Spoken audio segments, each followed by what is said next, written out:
Welcome to End of Life University on YouTube. Today, I'm sharing with you a conversation I had with Lesley Wirth, who has a master's degree in spiritual psychology. And we talk all about healing the emotional and spiritual aspect of illness and trauma. I think you'll find this a really interesting but also touching interview. So I hope you enjoy it. Be sure and subscribe to this channel if you haven't already, and also subscribe and leave a rating and review for the podcast wherever you happen to listen. If you're so inclined to offer a little bit of financial support to keep this channel and the podcast on the air, go to eoluniversity.com/support, and you'll find 3 different ways there you can make a small contribution. Thanks in advance if you choose to do that. So now we'll move on with my conversation with Lesley Wirth.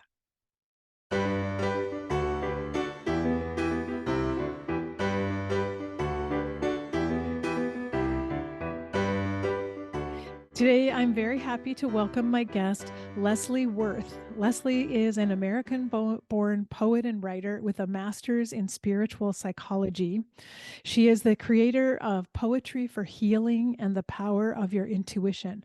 Both programs inspire women going through a dark night of the soul to embrace their humanity and be open to the power of their spirit. Her work has been featured in yoga studios, healing centers, and trauma centers for women.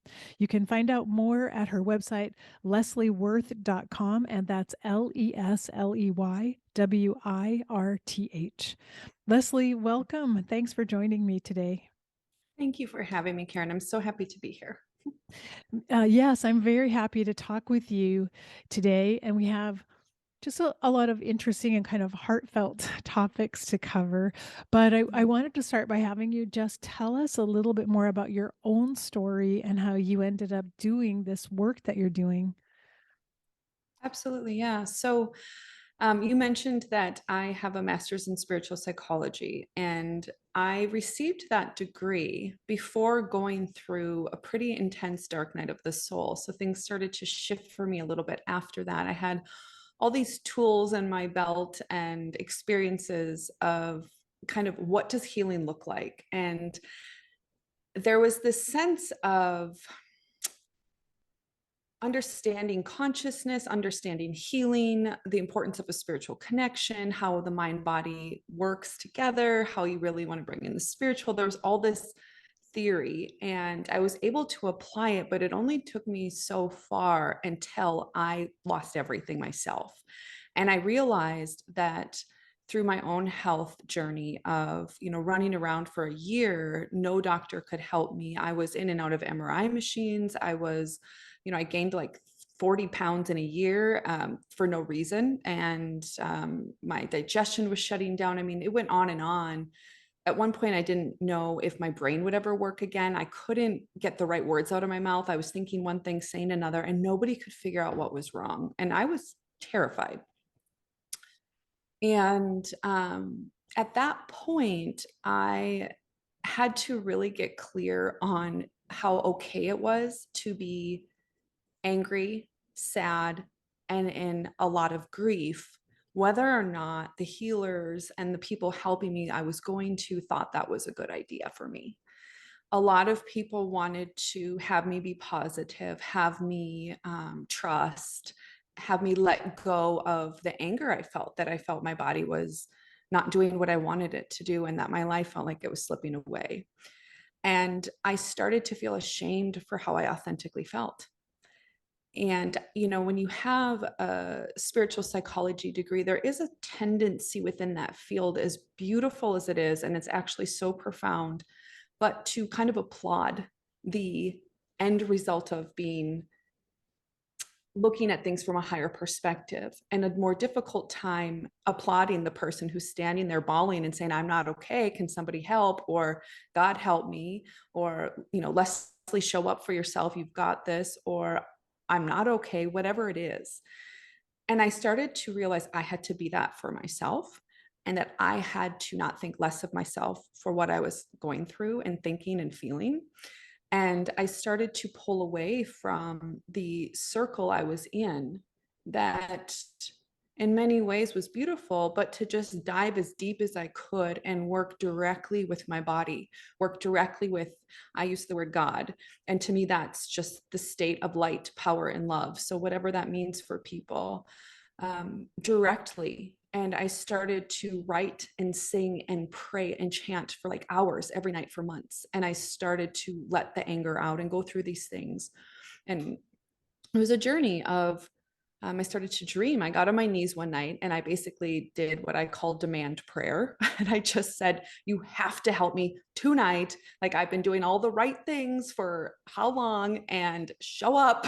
I just was like putting my foot down and tell me what is the first domino. But it was this prayer from every single cell in my body. There wasn't one part of me that wasn't in that prayer yearning for the divine to give me some answers.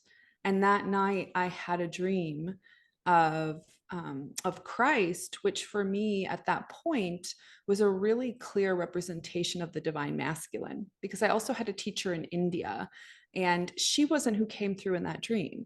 So he had scooped me up in his arms. You know, when you get married and somebody scoops you up kind of, and they walk you through like the whole quintessential we're on our honeymoon thing. So he scooped me up in his arms and he held me above planet Earth in my dream. And I understood as soon as I woke up that I never felt safe and held. And that was actually the energetic first issue that caused everything to start malfunctioning and to start to show up in physical form. And if I didn't find a way to have that feeling or to give that to myself, it was going to be pretty difficult for my body to heal. So that was the beginning for me. And I've had, multiple initiations since then. It just seems like some people sign up for that. They sign up for, I would say, to really go home to God or to your heart or to your own soul. It's the challenge strips you down to the point where that's your only option. And so I do feel like I've been one of those people, and it shifted how I show up in, the programs I created and with people, because I really want to acknowledge the importance and the beauty in that process and the courage. Mm. Yeah, that's a really beautiful story. And I always think that, no matter how many books you've read or how much training you have or how many degrees you've earned, you honestly cannot lead someone through a dark night of the soul if you've never been there yourself, if you've never gone through that. And it's as if sometimes life gives you a secondary curriculum to help you learn all the things you can't learn from a book, that you have to learn through Yeah. just your own life experience. And that's such a beautiful example of that, of being taught what you needed to know in order to understand and empathize with other people who are going through something similar. Yeah, and I'd like to add this just because I think it would be important for your listeners to know, because there is a difference between, hey, I'm having a hard time, and hey, I might be terminal. Those are two very different feelings and two different states. And so, I did have something I cried myself to sleep for 2 weeks every night because I truly thought I was dying. I've had some things where I've gone through, I'm not going to make it. So I understand that as well. So I just want to throw that out because I think they are different. Yeah, that's very true. And you pointed out the tendency, I think, in modern psychology, even spiritual psychology, is toward Mhm. the emphasis on the positive. And we Yeah. see that all the time in medicine, this Mhm. emphasis on be courageous, fight the good fight, do battle with your illness so you can come out on Mm. top as the victor. Mm. And all of that denies all the other emotions that people are feeling. Like you pointed out, the anger, the Mhm. fear, the betrayal, and abandonment that Mhm. people are experiencing. And they're just asked to somehow keep up the fight and make sure everyone sees you as being courageous. And I think that we do people a disservice when we emphasize, I mean, that can be an aspect of the healing journey, of course, Mhm. but it's a disservice if we don't acknowledge all the other emotions. Absolutely. And the thought I had when you were talking is, when you use your brain or use your mind to be strong, but you really feel something else, your body almost has to contract. You're like, no, I'm not going to feel this. I'm going to think this. Right. And so when you contract like that, it can't move through. And then it's this perpetual kind of subconscious narrative stored in the body that's actually then perpetuating the issues physically too. And I'm not somebody who thinks that it's all energetic or all emotional, all mental or all physical. If somebody had a Fukushima bomb, I wouldn't say, oh, I'm sorry, you should be more positive. You can get rid of it that way. That was a very physical situation, right? But they do interact with how we're able to heal, how we're able to regenerate. Yeah. Yeah. And what I've witnessed with patients in our medical system is so often when a patient receives a terminal diagnosis or a serious illness diagnosis, suddenly all the emphasis is on physical healing. It's all about Mhm. physical treatments and tests and procedures. And in fact, the patient gets inundated, like they have lists of medications to take at certain Mhm. times and show up at this clinic and get this test and that treatment, and there's a very little time spent on the emotional and spiritual aspects of how we heal from an illness. And that's what I really appreciate about your work, that you Mhm. focus on these missing pieces that sometimes medicine leaves out. Maybe there isn't time or there aren't people with training to help patients Mhm. focus on the emotional and spiritual. But I really appreciate that about your work, that you're Mhm. willing to go there to those hard places with people. Mhm. Yeah. Yeah, and I imagine too, I shared with you before that I worked helping people for a long time making medical care decisions around, you know, advanced directive decisions, hospice, palliative care, what's okay, what's not okay. And I really did learn and see that the medical staff, it's hard for them too. It's hard for them to probably wear two hats and to they're trained to save lives or they're and see what's possible that way. So I understand why it's so difficult. I also find it valuable for people to just have a place to express again authentically what's going on for them, because it is a horrible feeling to have that level of fear or whatever's coming up and have nowhere to put it. And when everyone around you is uncomfortable with your truth, then what do you do? So Ex- when somebody can love what's really there, it's amazing how much sometimes all of a sudden tears and this, like, I didn't even know I was holding it together this much because you're the first person I don't have to.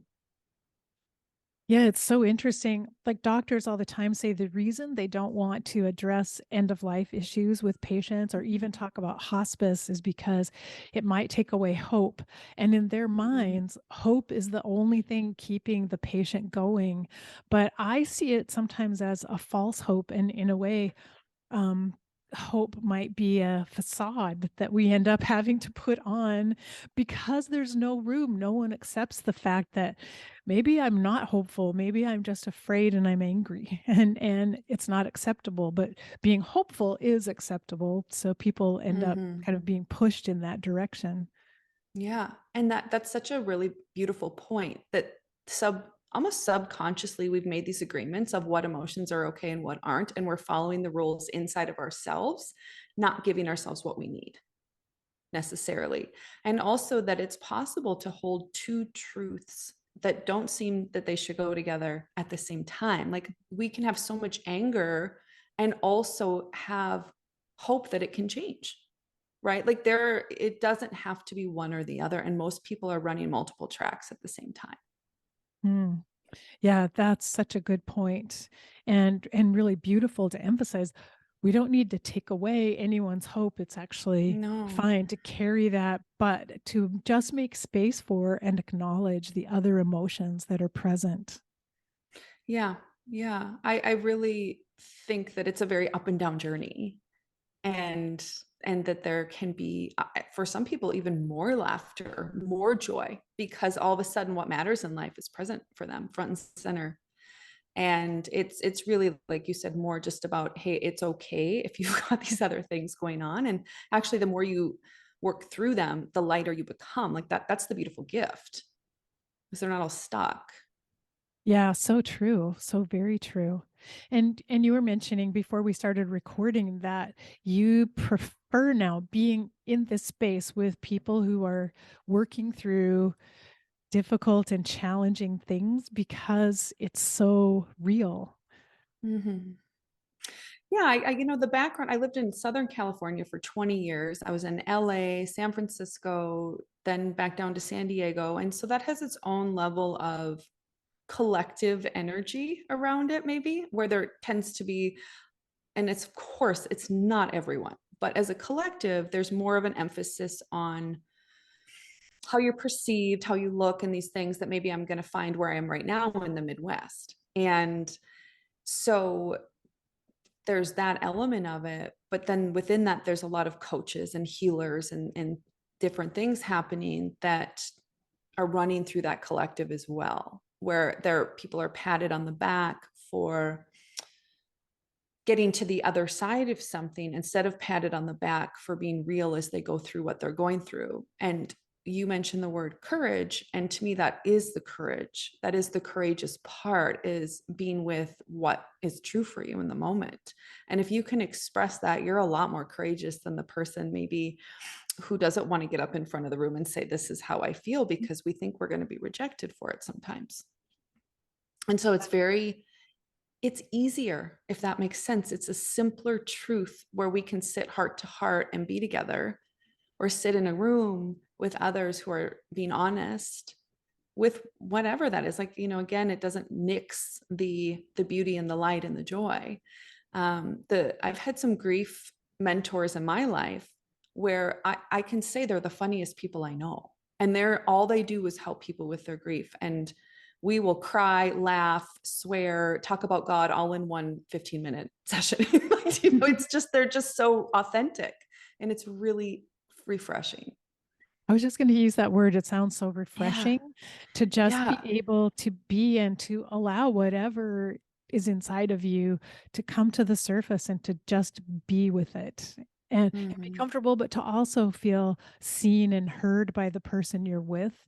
And Mm-hmm. that's the part that's missing oftentimes, I Mm-hmm. think, for others. They don't feel that they'll be accepted if they do talk about what's happening emotionally. Yeah, yeah. And with trauma, this may be something but the first part of releasing trauma is to get it out of your body, to shake, to get it through the body. And the second part of releasing trauma and rewiring yourself is to be witnessed. So it's not just a nice thing to be witnessed, seen, and heard, it's essential. Yeah. Could you talk a little bit about that? I was just thinking of those of us who are, working in this space and trying to help patients. Like, how do we witness another person's authentic self and help them feel safe to express whatever emotions they're feeling, their pain, their fear? Mm-hmm. This is going to go against the grain, maybe for like therapists, but I think for other people, this would resonate. And the reason I'm saying that is because in the therapeutic world, everyone's taught not to share their own journey really too much. It's kind of a no-no. They do to some degree, right? But they can't make it about them when they're trying to be that support for somebody. So, but my first thought is, the more we share authentically, the more the other person will share authentically. When I used to lead groups, I used to start it with, the thing I don't want you to know about me is, Hmm. and I would say something that I was scared to say. And it was amazing what happened in what other people would say after I went first, even as the facilitator. So, and when I was leading a specific group, I don't lead anymore. So, number one, I would say, if it's appropriate for you to be open and authentic as well. And it's felt so deeply. I think when we say, oh, I've been there, oh, I understand, that's very different than, I'm looking you in the eyes and I'm telling you a story, and you're watching me tear up, or you're watching my real authentic words and system response. Does that make sense? And so instead Mm, of talking about it, I'm showing you. exactly. And you're modeling it, and you're Mhm. modeling admitting, first of all, that there are things that we try to cover up, that we are afraid to tell other people about ourselves or our history or something we've been through, and that we need these spaces where it's safe enough to do that. So, Yeah. yeah, that's really amazing. Yeah. The other thing I would share that I do want to just make sure I put out there, because it's not everyone does this, but I do really believe strongly in trauma type of work, especially if somebody's going through something. They might not identify it as a trauma, but really what that means is it's going through the body, some sort of body-based practice where they don't have to use their thought process to move the energy. I think I just I value that type of somatic work. Do you have specific types of somatic work that you recommend to people? Yeah, I mean, there's somatic experiencing, it's called, and you can actually look up, Google that online, somatic experiencing, and you'll get to a website for it. It can be as simple as doing gentle stretches with the choice of not thinking, of putting on some sort of classical music and bringing, or something with not with no words, bringing your thought process down to each part of the body that's being stretched, and imagine breathing in and out of it, and oftentimes something's going to release. So I want to share that because not everybody wants to go hire somebody, right? There's things we can do at home.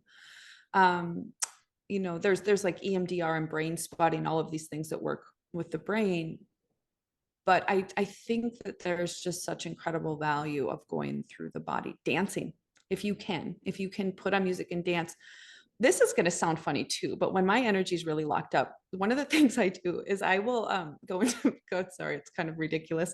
I will go into my car and I'll put a song on that I like, and I'll sing as loud as I can. Like not just loud, like as loud as I can. And what it does is you start to feel your chest reverberate, and actually that will take care of some energy, and something will come up, whether it's tears or a sound or um, a laughter or whatever. But if there's something going on, there's something to be said for the simple things we can do on our own. I love that. Like inside the car, it's like your safe little bubble Yeah. where, I mean, you can just let it all out and no one will hear you and no one will judge you. And so you can get rid of all your self consciousness. Yeah. Yeah. It's a lot different if you're going to sing with somebody. I don't think it would have the same effect. Yeah. Yeah, so true. Well, I know you were mentioning how in through your dark night of the soul process, you did a lot of writing, it sounds like. So I was curious about using writing as well as a tool. And you have workshops I know that you do also. Yeah. Yeah. I have found that art, any type of expression, is a way where I could say something like, oh, we bypass the mind. And a lot of people say that. But what I think it does is, I'm trying to think of how to best articulate this. It gives you more permission. So I love writing poetry because it's an art form. It's not a journal entry. I feel this way. This is what's going on for me. I never write like that. I create art with my feelings. I will take something that, I had, if I had PTSD at one time, and I felt very, very disempowered. So I wrote a piece about what I actually stood for in that moment and what I was calling forward. And it took this disempowered self and put her in a place of empowerment, focus, and it allowed me to find my way back to who I really was. It didn't fix everything, but it certainly helped. And it's funny because even like a very well-known poet found it. I was reciting it and she was like, this is incredible. So the reason I share that is it will touch you or someone. And so it is a way to express without having to think, right? It's with your logical mind. And with poetry, what I love about it I have kind of friends that are in the therapeutic world and the healing world and the healing arts. And then I have friends that are poets and writers and painters. And that's where I'm most comfortable, actually, because they want more. Art wants more anger, more sadness, more joy, more light, more power, more helplessness, whatever's true in the moment, it wants more. And it gives that permission. That was the word I was looking for. It gives permission for those things to exist when we make art with it. Mm. Wow, that's really beautiful. And Yeah. I love that. Like, I just love that, like the space that art helps us create for ourselves. And it reminded me that, those of us who are helpers, helping other Mhm. people in whatever capacity we are, going through serious illness or at the end of life, we ourselves need to recognize our own vulnerability too, and our own trauma Yeah, and our own wounds. absolutely. Because if we're using our minds to try to help someone else heal, it's not as effective as you were saying, when we can share authentically, but we have to be doing our own work Yeah, within in order to look at what we're carrying within us. absolutely. And I know that a lot of people can feel, I shouldn't say a lot of people can feel that if they're in that role, it's harder to be authentic, because let's just say they have an Instagram account or a YouTube account or any type of place that people are coming to find their work and to listen to them.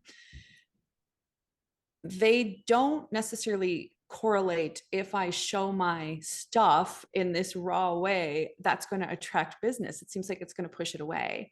So I completely understand why it can feel threatening. And I'm not saying that people should or shouldn't do anything, but I do think that there's value in having a safe space for your own stuff to be processed, for sure. It can, and I also think that it creates more room and um, clarity. So if I'm bottled up with whatever and I go into a session, I'm a lot denser. If I am authentic and real and release something the day before, let's say, and it all comes out, and I'm a wide open vessel and I walk into that session, I'm tuned into that person, I'm tuned into my intuition, I'm tuned into everything in such a more pristine way. And my compassion level is greater because I just held myself in a way that I will hold them or help them hold themselves. Mm. Wow, that's so beautiful.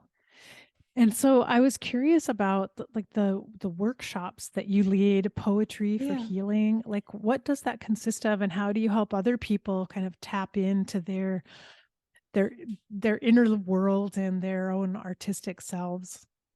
Yeah, that's a great question. So the poetry for healing was created specifically for women to look at the areas that we tend to get stuck in. So the interesting thing about it is it could show up in serious illness. It could show up in domestic violence. It could show up just in our daily life, in a relationship, because the tendency might be the same to um, I mean, it's just off the top of my head, but blame ourselves for something. It doesn't matter which track you're in, it's going to show up. Do you see what I'm saying? Mhm. So um, that isn't one of the prongs, so to speak, but it's the things that come up for us. Example would be the cycles and phases of life versus trying to rise above everything. There is a specific section on that, and that's kind of where we started, of looking at how do we show up from the understanding that this is a specific time where our tools change, how we need to do things change because of where we are, and to give that, again, that permission. So it's allowing focal points of these things that are very important as we're going through a time of transformation, really, to write about. And so we come together and we have specific kind of like lessons based on these things. And I do cater it to whatever group I'm working with. So I've done it with the last group I just did was domestic violence survivors. So it's a very different energy than maybe a room of healthy women who are struggling in believing in themselves because they of their relationships, versus a group of women who are dealing with an eating disorder, versus a group of women who are dealing with just being told a medical diagnosis. So it's the same format, but the emphasis on where we're looking changes to suit the group. And how I help truly is, and I've had mixed feelings about this, but I go first, because I've learned over and over again, as I go first, it works the best. And so I read something and I try to pick something as vulnerable as I can, because what happens then is we get into our creative minds when we're in a creative outlet and we hear somebody doing something creative. And then I guide people through, processes of self-reflection and writing, a process of creating their own poetry, which can mean anything. It doesn't have to be standard poetry. And then we share, and they get into small groups and they can feel safe to just tell their story in that poem with one or two people. And then we come back together and share as a whole for anybody who really does want to be seen in a bigger way. Wow, that sounds wonderful. Yeah. Yeah, I can already just imagine like I mean just imagine the tears that are shed, the connections that are made and like the openings that people feel in a group like that. Yeah, it's really beautiful too, because no two people are in the same place. And so it's really fun to have a range. You might have one person in bliss and hope and another person in helplessness, and that you can learn how to be in a room where everything, again, it's the truth of the moment, is so beautiful. And there's no boxes. It's like, this is the moment. This is how I feel right now. And I'm going to make art with this moment. And it allows us to be fluid, because you could 30 minutes into our next prompt, you can be writing from a different part of yourself. Mm. Yeah, it's Wow. really a beautiful thing. Yeah, it sounds amazing. I was thinking about how many of us who are attracted to helping professions, to help other Mhm. people as caretakers, we may be better at helping other people than we are at helping ourselves. And so it seems to me like some of this work is just it's so important for all of us we're reaching out, we're trying to help other people with their healing. But Mhm. this is like self-care that we all Mhm. need, is taking time out to make sure that we're tending to whatever is happening within for ourselves. Yeah. Yeah, it's such a journey too. For some reason, when you were talking with those specific words and you were talking about being a caretaker, I don't know why this came up, but it was just this sentence of, what do you need to say as the caretaker that you don't feel you're allowed to say? Because that's such a hard role. It is so hard. And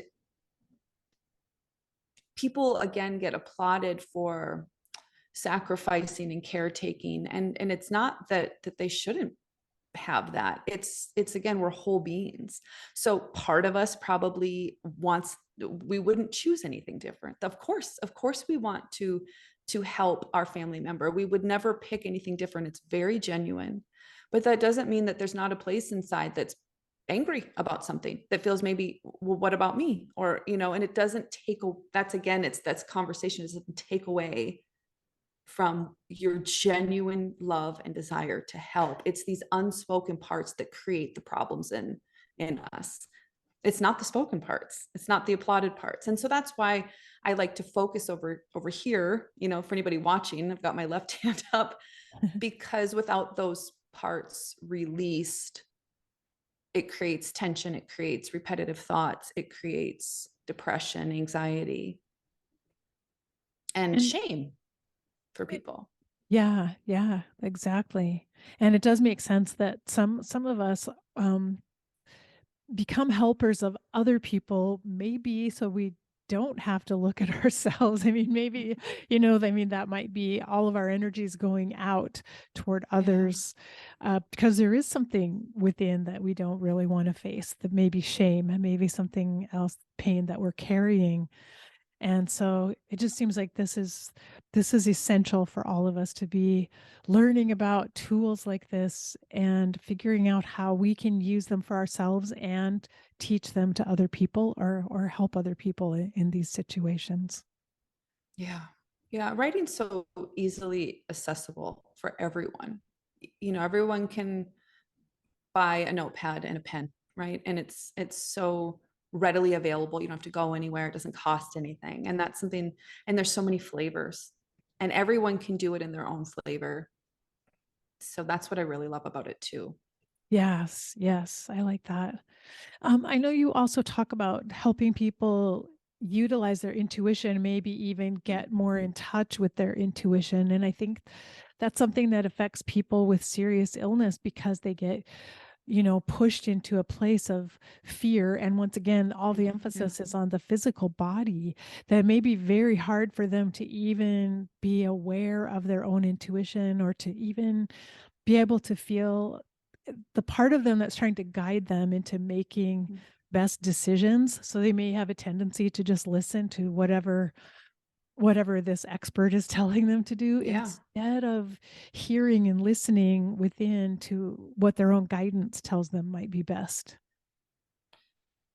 Yeah. And you hit the nail on the head with they get pushed into a place of fear, or when any of us are in fear. I mean, it's not like there's no one listening to this who hasn't felt fear. And so it's hard to hear when our bells and whistles are going off and we're in survival mode on some level, whether it's we feel like it's physical or emotional. One of the things that I think is really important is that there's a lot of belief or conversation, rather, that in order to hear your intuition, you have to be calm, or you have to be peaceful, or um, you have to have hope, or all these things. I understand that that's ideal, and it is easier to hear when we're calmer and when we're not full of emotion. And that's why I like people to do release work, and why, speaking of the car, I mean, sometimes I've been like, I can't do laundry, I'm gonna go, or I can't yeah, I said I can't do laundry, I need to go cry, because I purposefully can feel something and I just want to let it out, because I'm happier after, I have a better intuition after. So release is really important. However, I would say most people on this planet have some spiritual connection, whatever that means for them. Then that could be their own heart. I don't, it doesn't matter. But I don't believe that we're ever abandoned. And I have felt abandoned. So this is coming out from somebody who understands what that feels like very well. Um, in the end, when you look back, you realize you weren't. But I think this is a roundabout way of saying, no matter what you feel, that guidance, that light doesn't leave anybody. We can't always hear it. And that's why we want to clear ourselves out. It's easier. But when there is a strong intention, like that demand prayer, I was not happy. When there is a strong intention, I think it's heard. I think it's not lost. Doesn't mean all of our prayers are answered. And sometimes we have to wait. Sometimes it's immediate. But the intuitive muscle, in my opinion, it's not people talk about it being a sixth sense, and I think it's our knowing. So there is a little bit of a difference. I'm having two conversations kind of. There's the higher guidance support, and then there's the intuitive internal soul compass, heart compass. And I think that no soul is lost. It knows, but we just can't always hear it. And so having that support to get into that place of being able to hear, and I'm repeating myself, but I think it's very important to understand that your intuition and your higher guidance is available no matter what you're thinking, feeling, or doing. It doesn't get taken away from you from not performing correctly. Yeah, that's interesting. Someone just shared with me a video that says the message of it was, you already know, like you already know the answers. They're already within you. So your job isn't like, where are the answers? When will it come to me? Your job is like, how do I just listen better and hear what I already know within me. Yeah, and sometimes, when you're dealing with difficult stuff, it's the mind wants to go, what is the correct treatment for me? I'll just use that. But sometimes the knowing is the guidance might be let go, right? So we don't always get the answer to the question we're asking. We get the best answer for us. And that takes a lot of trust. And nobody wants to hear that when you don't feel like you can let go. And again, I'm speaking from experience, and I'd just be like, it's so frustrating, but it's also beautiful because deep down, that you're being handed something beautiful for you that you get to hold on to, and you can try to grow into it. Mm.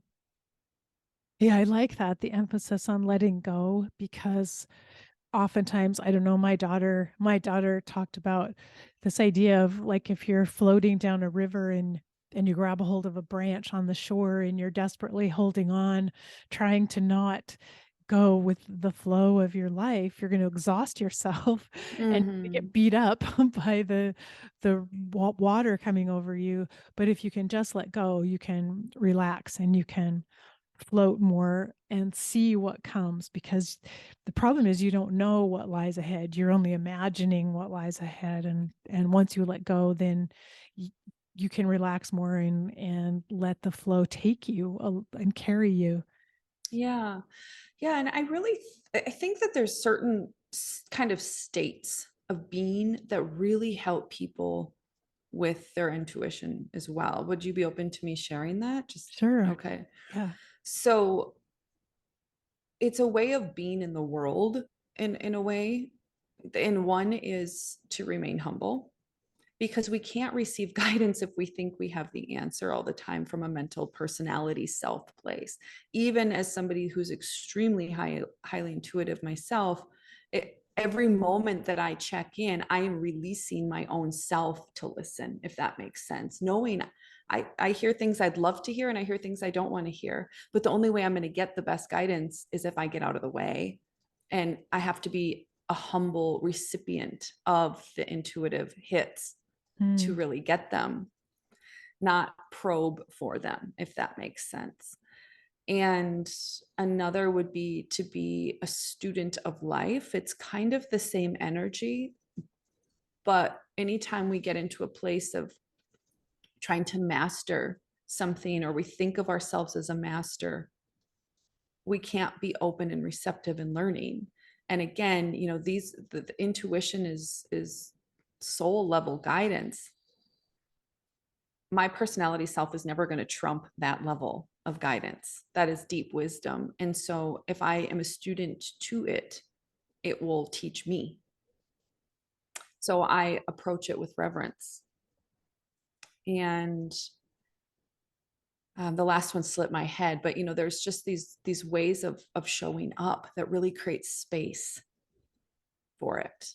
Mm, that's beautiful. And I see that all the time in medicine, in my profession of medicine, that we're trained to be experts and told we're Mm, supposed to be the expert. We're supposed to have the answers and guide other people. And so sometimes there's a lack of humility and a lack of this attitude of being the student who's always learning and that there's always something mhm. new. And that's really unfortunate, because I honestly think that may burn out medical providers faster than anything. When you have to play the role constantly of being the one with the answers who knows things, and some part of your heart says, but I don't really know Yeah. it. I don't really know what's the right thing, but you have to ignore that because you've been told you're the expert. I think, and I've heard it called the curse of expertise in a way. So I love it that you Mm. emphasize that, being humble and being willing to just be a student. Absolutely. And I think of, there's some healers that are two of them that I know that are, well, one in particular, she is powerful. I mean, she is a whole nother level. And a lot of our conversation circles around it is the divine energy running through her. Well, how did she learn how to channel that? Well, she went through a lot herself and had to face a lot and clear a lot of space and become very humble and become a servant and become willing to allow that energy to lead, direct, guide her, even when her personality self wants to go another direction. And so this work with intuition to me is not fluffy. It takes a very strong individual to really learn and cultivate it and to build that muscle, because you do kind of go through levels of initiation to be able to open to receive clear and clearer guidance, because you're being asked over and over again to get out of the way. Mm. So those initiations can be a way of kind of breaking down some of the illusions of being an expert or of having all the answers. Those have to get broken down in a way to help you get out of the way. Yeah, and our attachments. I mean, if we think about why is it so hard to hear? I mean, you brought up being afraid, but what is that? Well, we're attached to our body, we're attached to our life. I mean, that is the ultimate attachment. It's one thing to be attached to your home or to even a person that you maybe want to maintain a relationship with. It's another to be attached to your mortality. And so, you know, our attachments and the different things that come up that keep us clinging also can make it difficult. So when we can work with those parts of ourselves that are attached, not to make them go away, but to create a little space so that they're not completely blocking us. And you can kind of exhale and say, I'm going to show up to this, because when we face those hard parts and they start to lose their grip a little bit, that's when space is created for that higher guidance to come in, for us to hear our deeper guidance and for wisdom to come through in an easier way. So it's always a dance between letting go and looking at maybe what people would call our shadow selves, or doing the light work and the shadow work, and finding a way to live in both realities and choose what's needed in the moment. Because sometimes there is that need to be really positive and to put your mind in that place of, hey, healing is possible. You know, the body can regenerate. Doctors don't know everything. They're not God. Miracles happen every day. And that is a powerful energy to carry. And I think it can move mountains. And it's really a matter of what medicine, so to speak, energetic medicine, do I need to embody in this moment? What am I needing right now? Really? What am I really needing? Mm. Wow, that's so true.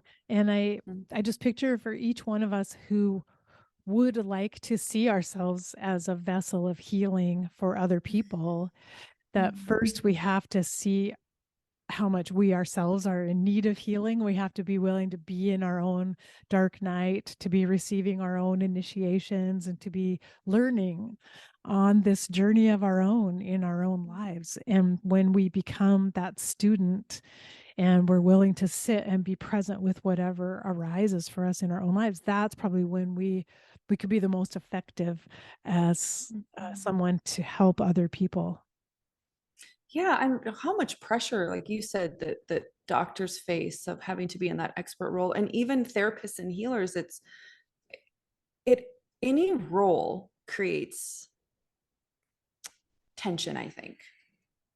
You know, it really does. And just setting an intention, I think, before any conversation, any interaction of, hey, help me remove me so that I can hear the best way to show up in this moment. I can feel my way through it. I can do my best, and just get out of the inner narrative of who I'm supposed to perform as, and let that be enough, because really, in a way, that's the most powerful way we can show up. Mm, yeah. So Wow, so true. That's so beautiful. I was looking at your website, and yeah. someone spoke about you, wrote about you, and said, described you as a healing artist who opens hearts and breathes healing love into them. And I think that's so lovely and beautiful. And after just talking with you here for this time, I feel that's really true. I feel that you bring such a beautiful energy and light with you that it does really help open up the hearts of Oh, everyone thank who's you. in your presence. That's really thoughtful and kind. Thank you. I appreciate that. Yeah, thank you so much for sharing all of this wisdom with us. And I wanted to ask you, if someone listening would like to work with you, how can they get in touch with you, or do you work one-on-one with people? And I know you Mhm. have groups that you use as well. So how could people contact you? Yeah, the best way to reach me is through my website because I am hit or miss with social media. Sometimes I can't get on there. I just can't get myself to do it. I know that's a commonplace for people, but for me, it would be my website, and the spelling is LesleyWirth.com.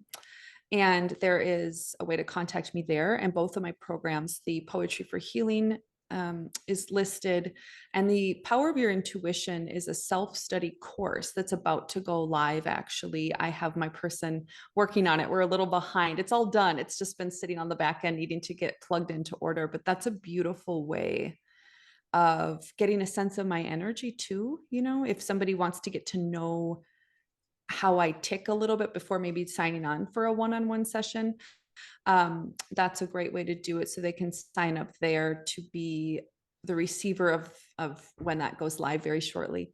But yeah, absolutely reach out. I love hearing from people. It's what makes me feel alive. So Mhm.